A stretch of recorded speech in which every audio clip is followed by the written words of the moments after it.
Oli mesin adalah zat yang berfungsi melumasi mesin. Banyak ragam dan macam oli mesin.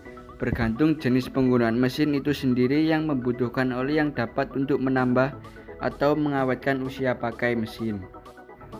Pada dasarnya, semua jenis oli sama, yakni sebagai bahan pelumas agar mesin berjalan mulus dan bebas gangguan. Sekaligus berfungsi sebagai pendingin dan penyekat.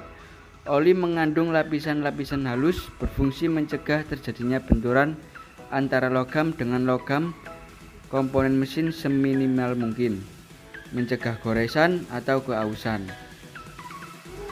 Nah, berikut oli yang harus diganti pada mobil secara rutin. Nah, yang pertama nih, oli mesin.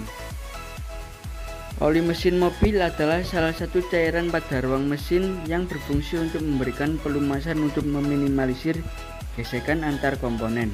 Pada saat mesin dihidupkan, oli akan langsung disirkulasi ke seluruh komponen mesin oleh komponen pompa oli. Oleh karena itu, oli mesin mobil menjadi salah satu bagian yang sangat penting untuk mendukung kerja mesin. Seiring dengan pemakaian, terjadi penurunan kualitas dan fungsinya, sehingga harus dilakukan penggantian secara periodik dan pengecekan secara berkala. Nah, yang kedua nih, minyak rem. Minyak rem berperan penting dalam sistem pengereman kendaraan bermotor. Jika minyak rem tidak bekerja dengan baik, maka akan terjadi remblong yang membahayakan bagi keselamatan pengendara dan orang di sekitar.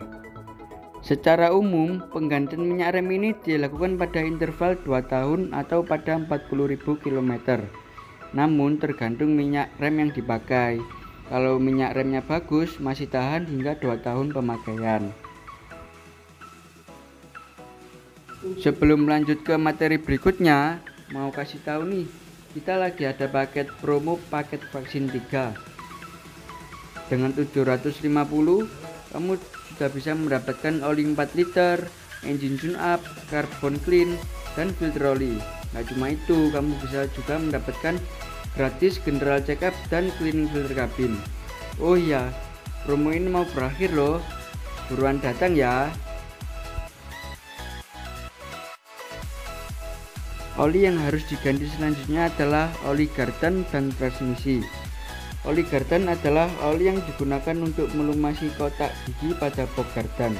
Tak hanya itu, oli ini juga akan memberikan pelindungan pada pinion gear supaya tidak bersinggungan secara langsung dengan bearing.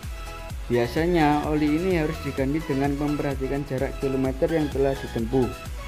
Rata-rata bengkel akan merekomendasikan penggantian oli setelah jarak 20.000 km atau maksimal 40.000 km. Oli yang harus diganti berikutnya adalah oli kompresor AC. Idealnya pergantian oli pada kompresor AC mobil dilakukan setiap 20.000 km atau minimal setahun sekali. Untuk mengganti oli kompresor pun tak bisa dilakukan sembarangan, karena salah satu karakteristik oli kompresor yakni oli kompresor ikut bersirkulasi dalam kompresor AC. Ini artinya ketika refrigeran berbentuk gas, oli kompresor juga harus berbentuk gas. Oli yang harus diganti secara berkala. Semua materi tadi bisa dilakukan loh di Mardiono Auto Service. Yuk segera datang di Mardiono Auto Service, pasti cepat, tepat, dan hemat. Bye.